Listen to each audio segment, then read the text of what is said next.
Boa noite, irmãos. Hoje é dia 9 de junho de 2023. Estamos aqui no culto de bases da Bíblia, né? Então, também chamado de culto de alicerce bíblico. O pastor Hélio vai fazer hoje um estudo sobre Jesus Cristo, Filho do Homem, parte 4. Então, você está convidado para assistir, para anotar. Se tiver alguma dúvida, manda um e-mail no faleconosco@igrejadeinterlagos.com.br. Nós temos também um site com esse nome, igrejadeinterlagos.com.br, e lá você vai encontrar os nossos estudos e, se você quiser também, você pode entrar direto nessa sala. Temos cultos às sextas-feiras, às 20 horas, e no domingo, nosso culto da família, às 18 horas. Então, você pode entrar lá no botãozinho ao vivo, no site, e você entra nessa sala. Aí, quando você entrar, você entre com a câmera e o microfone desligado. Temos também o nosso canal no YouTube, que você pode ver vários estudos, cultos, está também com o nome Igreja de Interlagos, você vai em vídeos, se gostar do vídeo também, pode passar para outras pessoas. Temos também outras redes sociais, Instagram, Facebook, você está sempre convidado para participar. Então, vamos fazer agora uma pequena oração. O pastor Hélio Pelvisan Filho vai ministrar esse estudo e que você possa aproveitar, porque o conhecimento bíblico, ele liberta. Esse culto do alicerce bíblico tem essa função, você ter um conhecimento para que você evite ser enganado, para que você tenha subsídios para discutir sobre o tema, para a evangelização e mesmo para o seu crescimento espiritual. Amém? Senhor Deus, nós te exaltamos, te glorificamos, Senhor, porque tu és a razão da nossa existência, Pai. Abençoa, Senhor, os irmãos que vierem a ouvir esse culto, abençoa os irmãos que estão aqui presencialmente nesse culto, Pai, que os nossos corações possam estar abertos para ouvir a Tua palavra, Senhor. Abençoe o pastor que vai falar, abençoa, Senhor, as palavras que vão ser proferidas, que elas possam ser edificantes para a nossa vida. Eu oro, Pai, em nome de Jesus. Amém. Amém. Glória a Deus. Deixa eu só ajustar aqui. Bom, para quem não me conhece, né, eu sou o pastor Hélio Pelvisan, e nós estamos aqui na Igreja de Interlagos para estudar a Bíblia, estudar a palavra. Como disse muito bem a Eliette, é importante nesses estudos que a gente está fazendo o que eu estou tentando dar para vocês é subsídios para embasamento da fé cristã, tá certo? Eu sei que esse assunto é um assunto repetitivo, mas eu acho que é muito bom a gente ficar repetindo os assuntos para que fique bem guardado na nossa mente esse assunto, né? Então, esse é o quarto estudo. Nós vamos fazer ainda mais estudos sobre a pessoa de Cristo. Então, veja, se você puder, pega um caderno, pega um lápis, pega uma caneta aí. Os versículos eu vou apresentá-los todos aqui Só um segundinho, que eu vou admitir mais algumas pessoas aqui, pronto. Eu vou apresentar vários versículos através do eSword, que é uma Bíblia eletrônica aqui. Você vai ver os versículos, mas anota, faça um resumo sobre isso que a gente vai falar, tá bom? No próximo domingo também, eu vou tratar de um tema bastante interessante sobre o cristianismo. Então, se prepare para que no próximo domingo você aprenda mais um pouquinho. Muito bem. Jesus Cristo, que é a base, né, da nossa fé. Nós somos cristãos porque cremos no nosso Senhor Jesus Cristo. Uma personalidade que aconteceu há 2000 anos, aproximadamente, né? Mudou o curso da história, né? A aparição do nosso Senhor Jesus Cristo ao longo da história, ele mudou completamente a maneira como se vê a morte, ou como se via a morte, e que é a principal obra de Jesus Cristo, é a vida eterna. Né? Nós já sabemos disso. Né? Jesus Cristo ele nos dá entendimento de que a nossa vida física, ela é um pedaço da existência humana, né? É um pedaço, é uma parte da existência humana. Né? Antes de Jesus não se tinha essa ideia. Não era... não se tratava da questão pós-morte. O Velho Testamento, ele trata da bênção de Deus, né, em vida. Né? Você vai ver isso em diversas situações. Só uma aqui para vocês lembrarem, né?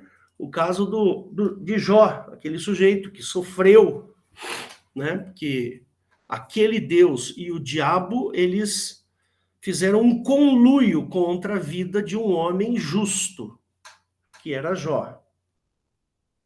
E ele passa toda a sua vida, do momento em que ele é atingido por esse conluio entre aquele Deus e o diabo, ele passa todo o tempo sofrendo. Somente lá no finalzinho, nos últimos versículos lá de Jó, é que ele recebe a bênção. Né? É muito interessante. Vou mostrar aqui para vocês, que é bastante interessante isso aí, porque... Só um minuto aqui, que eu tenho que esquentar as turbinas aqui para poder lembrar como é que faz as coisas. Aqui, pronto. Achei isso. Vamos lá em Jó, rapidinho.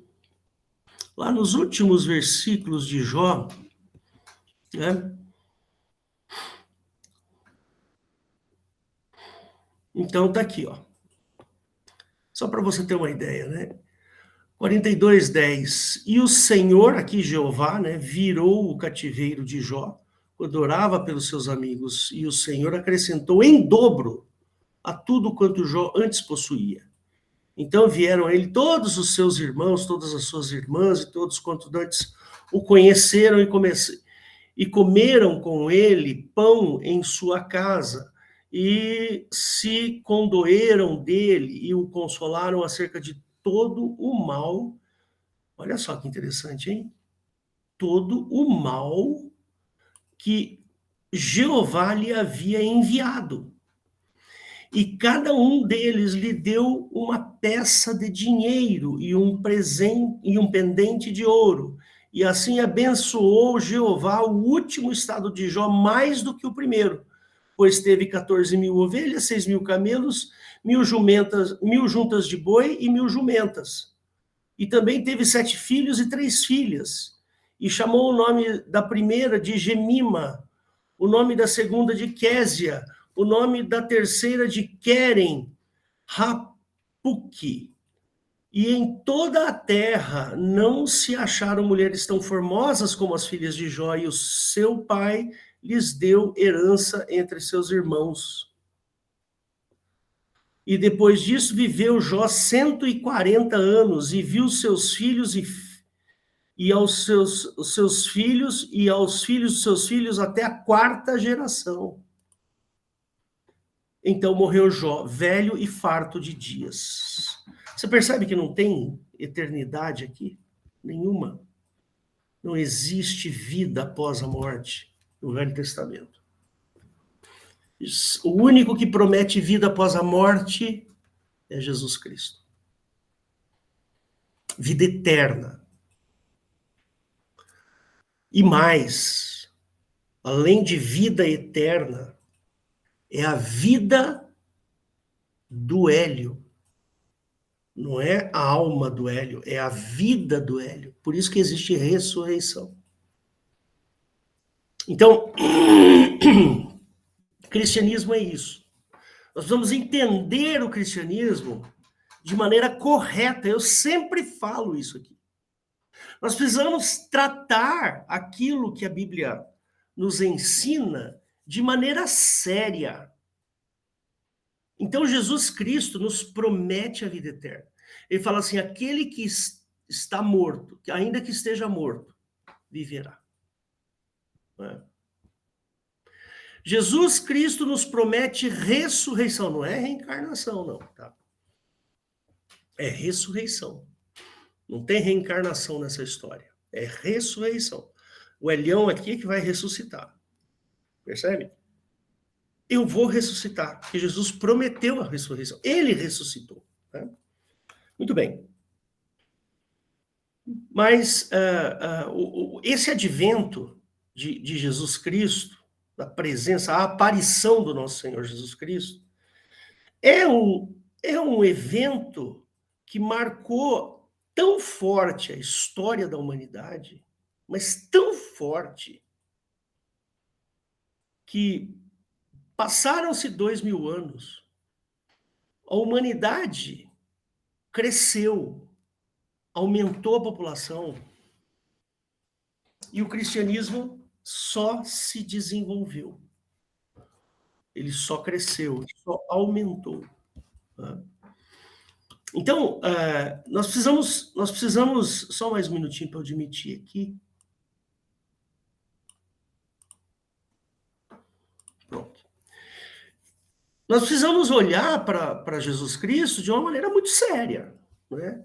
Jesus Cristo não é um homem só. Ele não foi um homem só que morreu na cruz. Muita gente morreu na cruz. Muita gente morreu de cruz. Né? Era uma prática do povo romano fazer a execução da morte de cruz de maneira penosa, de maneira dolorida. Né? Se você for olhar na história, a morte de cruz era uma prática do povo romano. Né? E, enfim, vem Jesus, e aí esse Jesus marca a história. Muita coisa acontece ao longo da história, né? O nascimento das grandes igrejas, a Igreja Católica, a Igreja Romana, ela nasce lá atrás, né?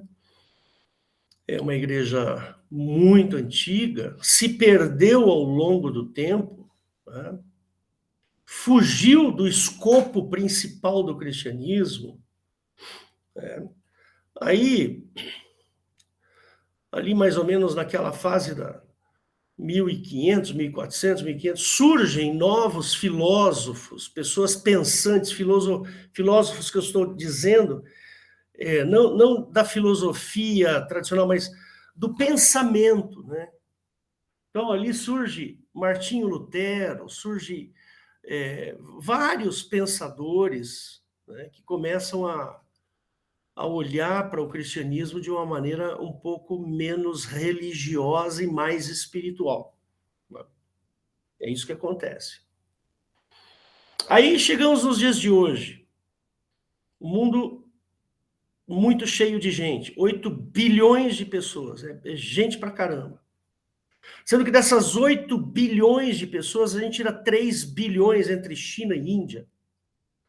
3 ou 4 bilhões entre China e Índia. Nós temos 4 bilhões de pessoas no mundo, que uma boa parte, mas uma boa, tirando China e Índia, tá? Deixa bem claro.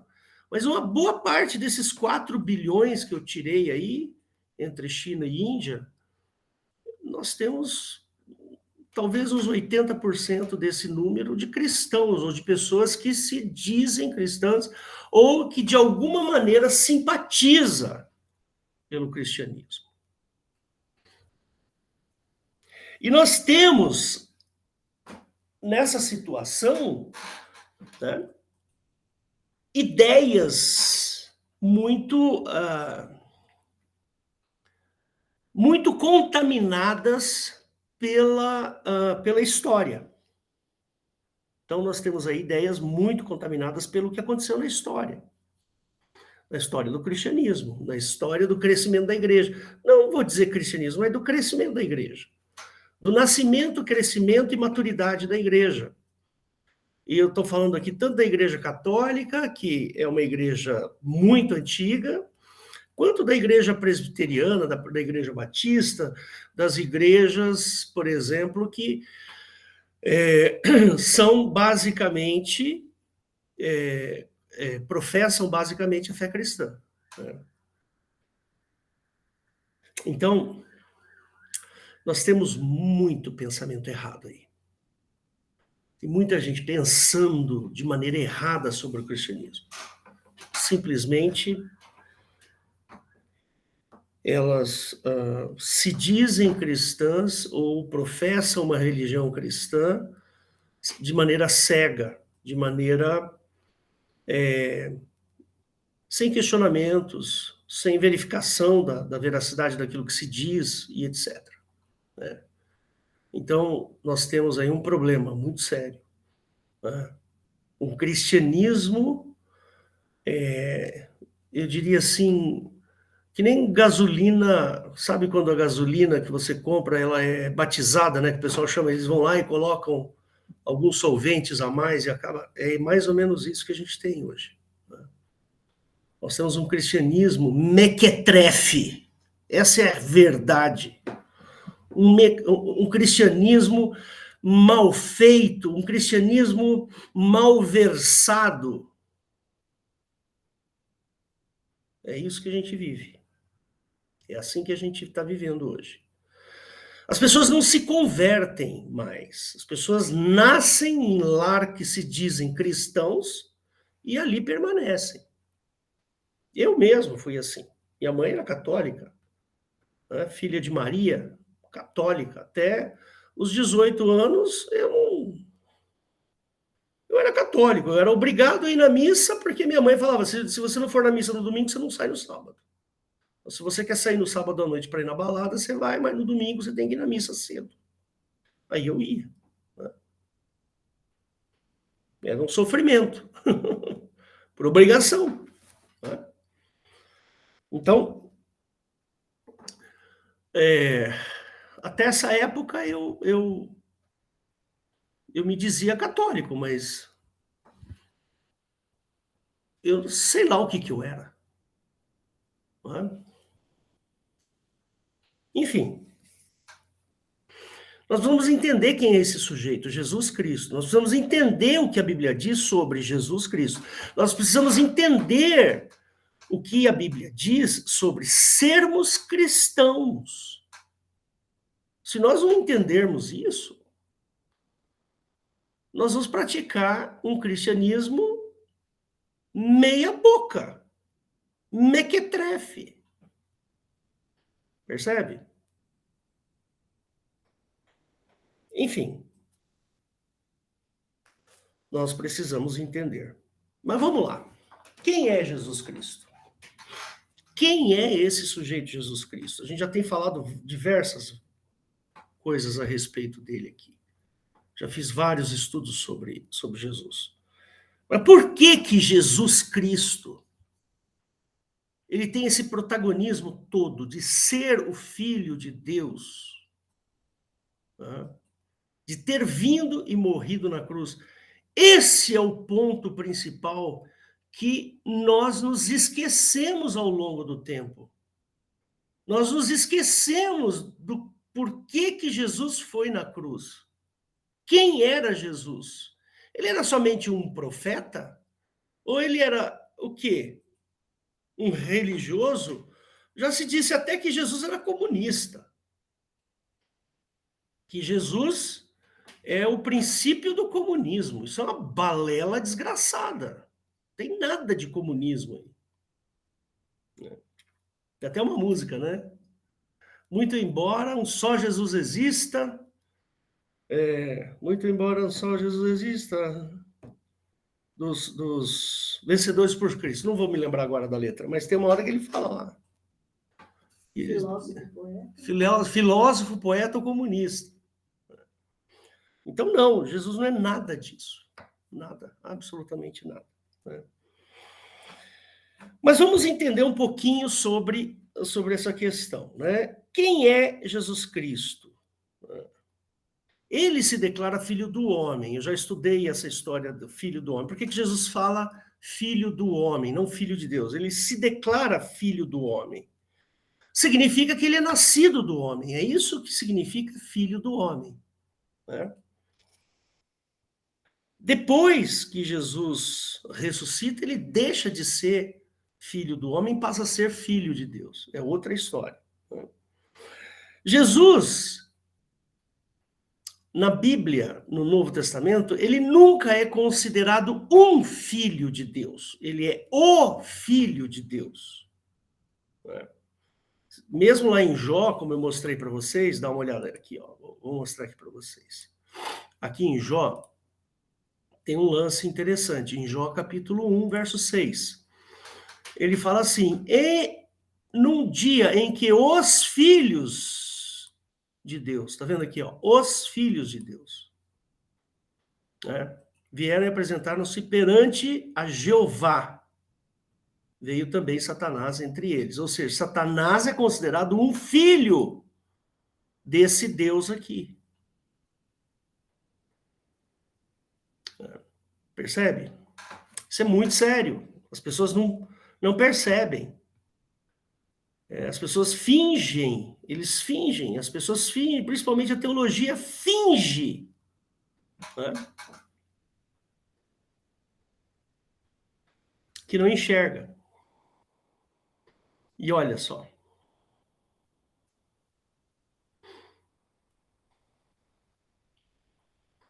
Ele tem um momento aqui, ó.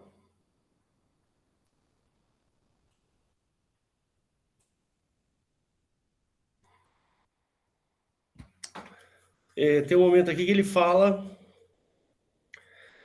e Jeová virou o cativeiro de Jó quando orava pelos seus amigos, e Jeová acrescentou em dobro tudo quanto Jó antes possuía. Então vieram todos eles tal. Aí ele fala assim: e o consolaram acerca de todo o mal que Jeová lhe havia enviado. Ora as bolas. Desculpa, irmãos, mas eu não consigo enxergar Deus Pai enviando mal.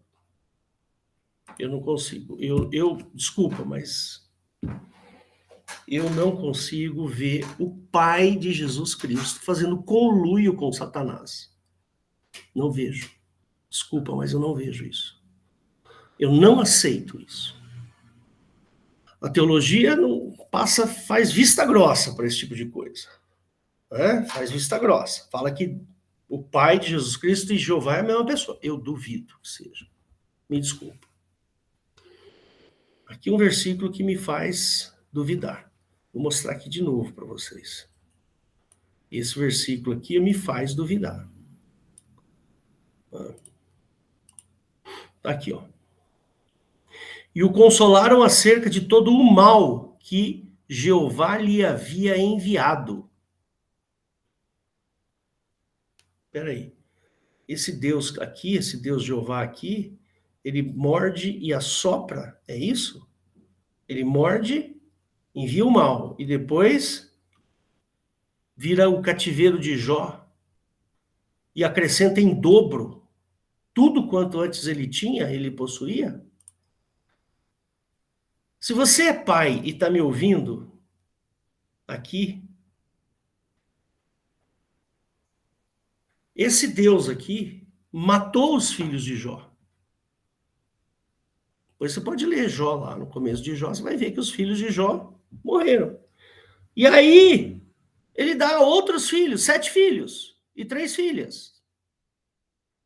Esses 7 filhos substituem aqueles que morreram e transformou as filhas em mulheres formosas, como está aqui.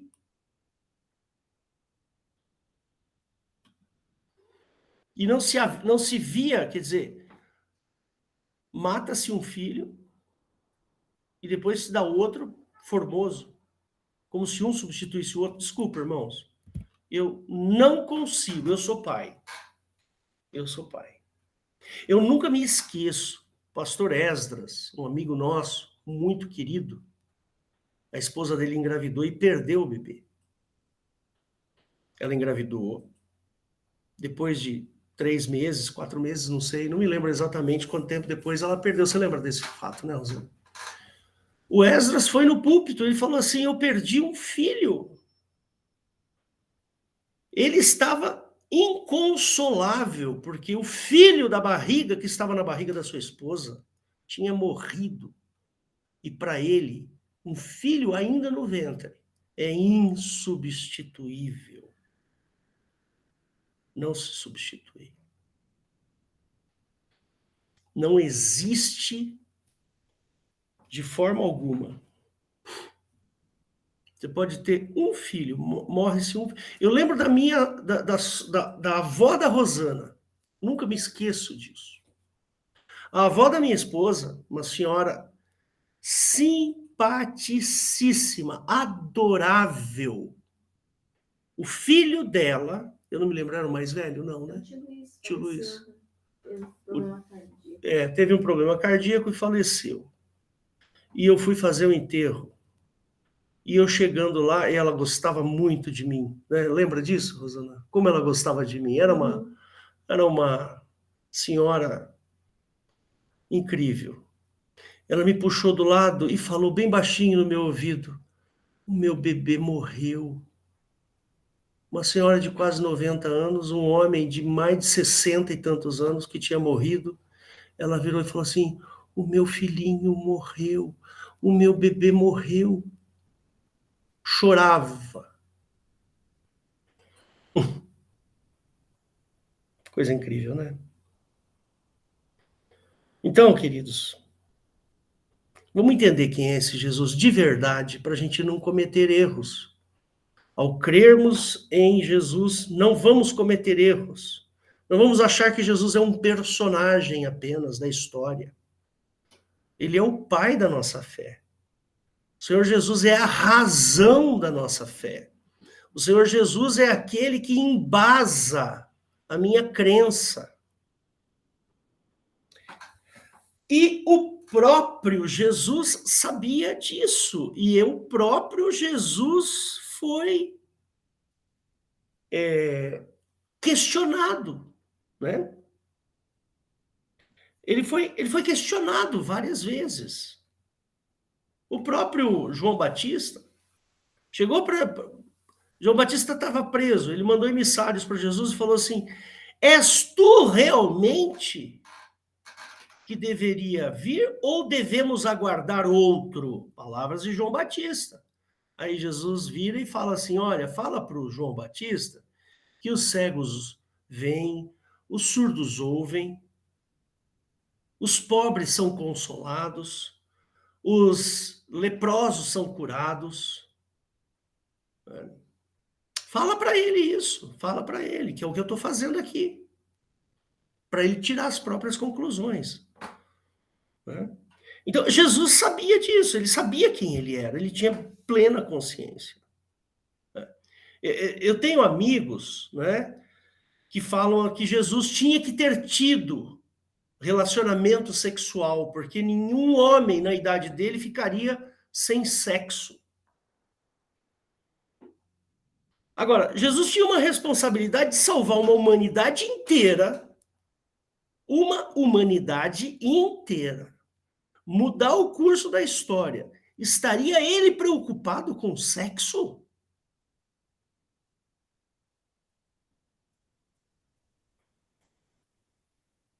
Fala para mim. Ou seja, nós vamos reduzir a grandeza da obra de Cristo? Vamos reduzir a grandeza da obra de Cristo a um sentimento masculino? Vamos acabar com a obra de Jesus? Só porque ele não podia ficar sem sexo. Não, mas ele teve Maria Madalena, porque teve a não sei quem e tal, pá. Fica se discutindo aí o sexo dos anjos. Para mim, isso é sexo dos anjos. Irmãos, Jesus tem uma importância na existência humana, uma coisa gigantesca, que não daria. Jesus não poderia mentir, por exemplo. Você já pensou jogar na lata do lixo toda a humanidade, todas as pessoas? Ele ia jogar na lata do lixo aquelas curas que ele fazia, cura, sabe, cego que enxergava,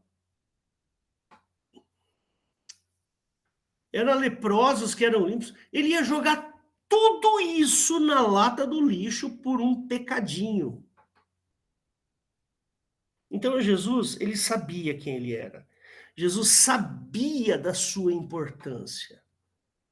Ele não só sabia, como ele falou assim: eu dou a minha vida e torno a tomá-la de volta. Olha a importância disso. Eu não consigo nem me curar direito de uma gripe que eu tive há 2 semanas atrás. Estou tossindo, expectorando até hoje. Percebe? Jesus, ele tinha uma importância tão gigante, tão grande, que ele foi tentado em tudo, mas não pecou. Por quê? Porque ele sabia aonde ia parar a sua obra. Ele sabia as consequências da sua obra. Percebe? E, além dessa questão da salvação humana, ele tinha que apresentar um novo Deus. Um Deus de amor. Um Deus que perdoava. Tem um diálogo entre Jesus e os seus discípulos que eu queria dar aqui eu quero até mostrar para vocês. Eu fiquei algumas semanas sem pregar porque eu tive um comprometimento na minha garganta. Mas agora a gente vai voltar com tudo aqui, tá bom? Tem um diálogo aqui em João, capítulo 14. Esse diálogo é um diálogo interessantíssimo. Vocês conhecem de cor e salteado. De cor e salteado. Mas tem um lance aqui que é o seguinte. Jesus está conversando com os discípulos e lá pelas tantas, né? A gente poderia pregar aqui uma noite inteira só sobre esse capítulo, que é maravilhoso. Mas tem um sujeito aqui, um tal de Tomé, né? E o Tomé aqui, ele fala assim: Senhor, nós não sabemos para onde vais. Como podemos saber o caminho? Você já conhece a resposta de Jesus, né? E aí ele fala assim: se vós me conhecesseis, a mim também conheceríeis a meu Pai.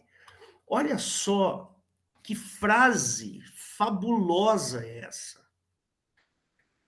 Tomé e as pessoas que estavam em torno de Jesus eram todos judeus.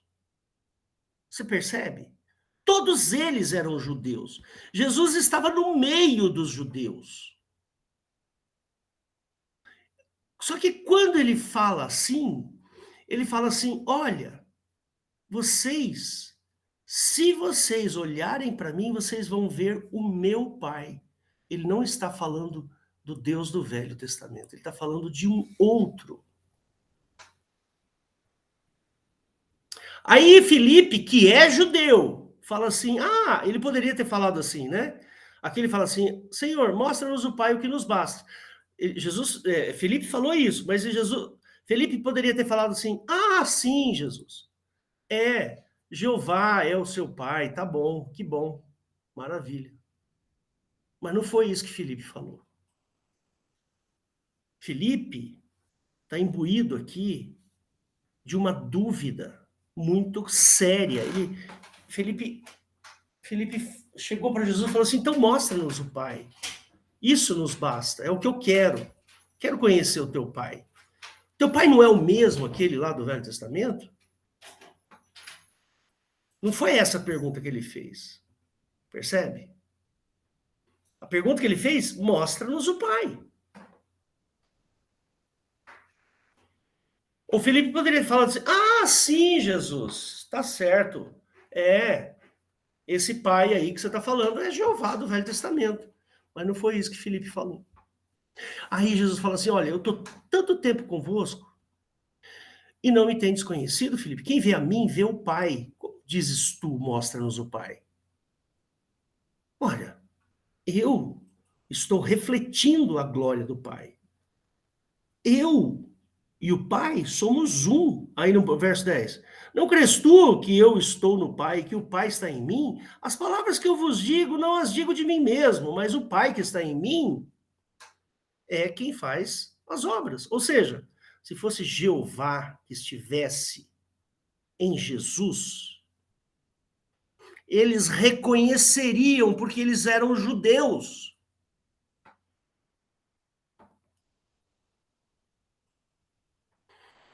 E ainda ele dá uma dica, ele fala assim, credes que eu estou no Pai, crede-me que estou no Pai e o Pai em mim, crede ao menos por causa das obras que eu faço, que são as mesmas que o Pai faz. Eu não sei se vocês estão me entendendo, mas o que eu estou querendo dizer para você é o seguinte, Jesus fazia as obras do Pai, porém o judeu não reconhecia que as obras que Jesus fazia eram obras de Jeová. Era obra de outra pessoa. Então fica aí a dica. Você quer saber quem é Jesus? Leia o capítulo 14 inteiro. Você vai ver que no capítulo 14 é fantástico. Jesus falou assim, eu vim revelar o Pai. Ninguém revelou antes. Jesus sabia dessa importância que ele tinha. Por isso que Jesus não pecou, irmãos. Por isso que Jesus não era um sujeito dado ao pecado. Porque ele sabia da sua responsabilidade, ele sabia que Deus ia ser revelado. Quando Jesus aceitou as chibatadas, quando Jesus aceitou ser moído, ser pregado na cruz, ele sabia que tinha muita, mas muita coisa em jogo. Então ele foi para a cruz. Tem uma outra ocasião a gente discute um pouco mais sobre esse assunto. Mas Jesus sabia muito bem quem ele era. Ele tinha total consciência da importância da sua obra. Rosana, pega só um pouquinho de água para mim, para minha garganta.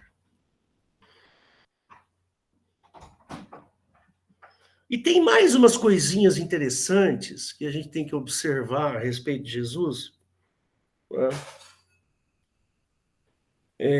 Que é muito legal, né? Ele sabia muito bem quem ele era, ele estudou as Escrituras, ele estudou muito, né? Aos 12 anos, ele declarou lá em Lucas 2,49, que ele estava ali para tratar dos negócios do seu pai. Calma. Lucas 2,49, depois você vai lá e vê. Quando ele era adulto, já adulto, ele declarou que teria que realizar as obras do seu pai.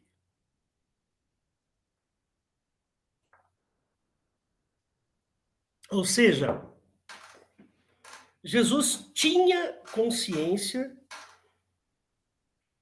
disso. Eu vou falar aqui os versículos para você, se estiver fazendo um resumo, anote aí. João 9, 4, João 10, 25, João 10, 32, João 10, 37, 38, João 14, 10 e 11. Depois você para o vídeo, volta e anota, tá bom? Quando Jesus foi tentado no deserto, naquele famoso Lucas 4 e Mateus 4, né?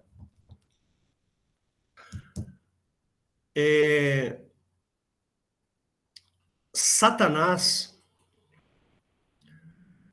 aliás, a gente precisa conversar sobre esse assunto mais para frente, a gente vai conversar. Satanás trazia dúvidas e dizia assim: se tu és o filho de Deus, faz tal coisa. Se tu és o filho, lança-te daqui para baixo. Se tu és o filho de Deus, faz essas pedras se tornarem pães, para que você possa matar a sua fome.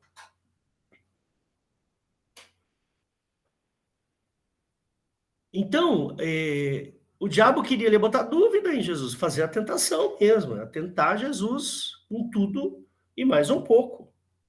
E Jesus foi tentado, mas ele não pecou. Esse Lucas 4, ou Mateus 4, carece de um estudo profundo. Tem muita coisa interessante ali que a gente tem que estudar. Jesus, no concílio judaico, ele não nega sua filiação divina. Por isso ele foi réu de morte. Está em Mateus 26, de 63 a 65. Você está entendendo onde eu quero chegar? Jesus não podia fazer qualquer coisa. Jesus tinha um compromisso Jesus era uma pessoa tão focada, tão compromissada, porque ele sabia o que era dor. Jesus tinha consciência do que era dor. Jesus sabia que o homem sofreria de dores grandiosíssimas caso ele morresse sem esperança. Essa é a questão. A questão toda é: Jesus precisava dar uma solução para aquilo que o Velho Testamento não dava. O Velho Testamento não dava solução para a morte. Muito pelo contrário. O Velho Testamento, ele gostava de botar as pessoas contra a parede. Então, meus irmãos queridos, eu queria que você gravasse isso bem na sua mente. Quem é esse Jesus? O que ele fez? Por que ele fez? Nós precisamos ter certeza disso. Jesus não é um sujeitinho qualquer na história, um personagem qualquer na história. Não, ele muda a condição de morte humana, da morte humana. Esse é o principal aspecto da obra de Cristo, é mudar a condição da morte humana. Ou seja, você morre e daí? Veja o que aconteceu com Jó. Jeová foi lá e trouxe males para Jó. Males. Grandes males. Matou seus filhos. E simplesmente ele morre. Simplesmente morre. Vamos ver? Vamos lá. Esse exemplo de Jó é fabuloso. Eu uso muito esse último versículo aqui. Então morreu Jó. Olha que versículo desgraçado. Olha que versículo horroroso. Velho e farto de dias. Não deu a solução para Jó. Não teve solução para Jó. Não houve solução. Jó morreu. E a morte é a pior coisa que pode acontecer para o ser humano. Então morreu Jó. velho e farto de dias, como se isso aqui fosse bom. Recompensa a morte. Tá vendo que frase miserável? Então morreu Jó, que é horrível. Ah, não, mas tem um aspecto legal nessa história. Ele morreu velho e farto de dias.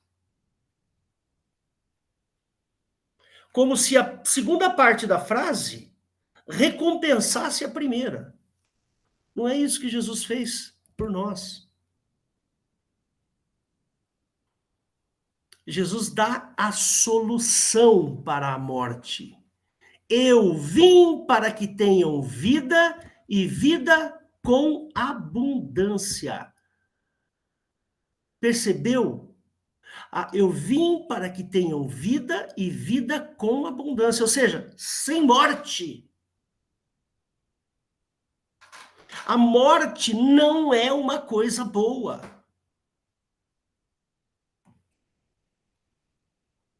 A morte surge por causa da desobediência de Adão. Lá em Gênesis capítulo 2, verso 17. Se comeres do fruto da árvore, do jardim, da árvore do centro do jardim, certamente morrerás. Lá surgiu a morte. Aqui, Jesus acaba com a morte. Aquele que crer em mim, ainda que esteja morto, viverá. Irmãos, é muito sério. A gente precisa parar de banalizar as coisas de Cristo. Não, a obra de Cristo é uma obra gigante. É uma obra que ninguém fez. Você não tem aí Buda, você não tem, sei lá, Zaratustra, você não tem Maomé, você não tem Alá, você não tem ninguém. Ninguém que fez o que Jesus fez. Por isso que ele é grande.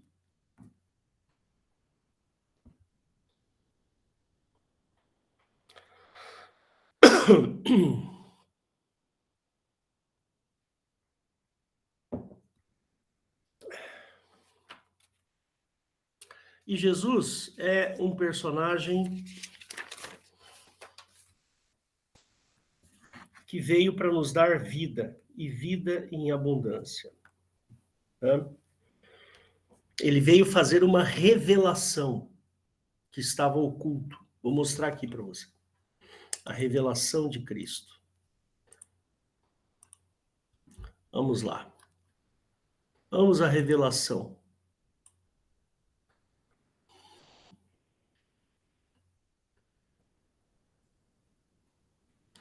Deus nunca foi visto por alguém.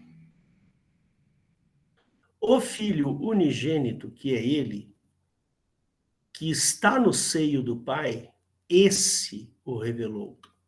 O Filho revelou. Jesus revelou a existência do Pai.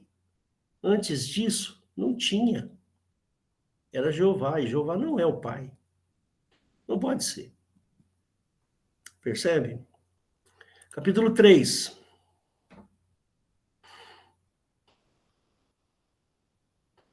Porque Deus amou o mundo, o Pai, que está falando daquele Deus lá que ele revelou, de tal maneira que deu seu Filho unigênito para que todo aquele que nele crê não pereça. Olha aqui, ó. Você conhece esse versículo fabuloso. O que é perecer? Morrer. Ninguém quer morrer, gente. Mas tem a vida eterna. Por quê? Porque a morte não é coisa boa.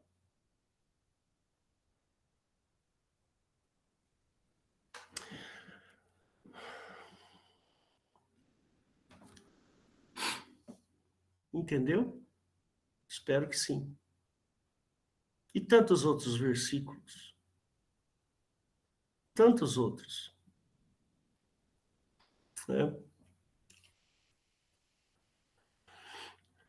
Quem crê nele não é condenado, mas quem não crê já está condenado, porquanto não crê no nome do unigênito Filho de Deus, que é ele.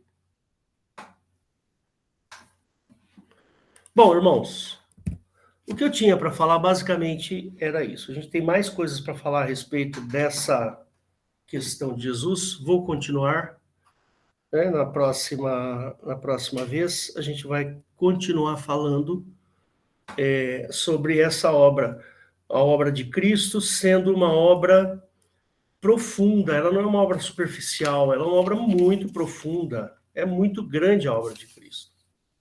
Por quê?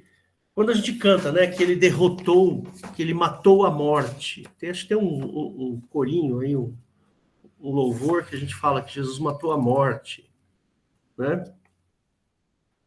Isso não é brincadeira. Não é brincadeira. Né? A morte é uma coisa inexplicável. A morte é uma coisa que nós não sabemos. Pode ser o cientista que for. O que é a morte? Como é? O que se passa depois da morte? A gente não consegue nem imaginar o que seja. Percebe? Não, a inexistência. O que é a inexistência? A pessoa que morre, ela inexiste. Né? O que é inexistência? Pelo jeito, não é coisa boa. Por que não é coisa boa? Porque Jesus veio para que nós tivéssemos vida em abundância. Jesus subiu naquela cruz, morreu daquele jeito para que a gente tivesse vida e não perecesse. Foi o que a gente acabou de ler. Então, a morte não é coisa boa. É a pior coisa que pode acontecer para um homem. Para o ser humano é pior de tudo. É a morte. Aí Jesus vem e fala assim, não, eu vou acabar com essa história de morte. Vou acabar com isso. E quem crê em mim passou da morte para a vida. Não vai morrer. Vai viver eternamente.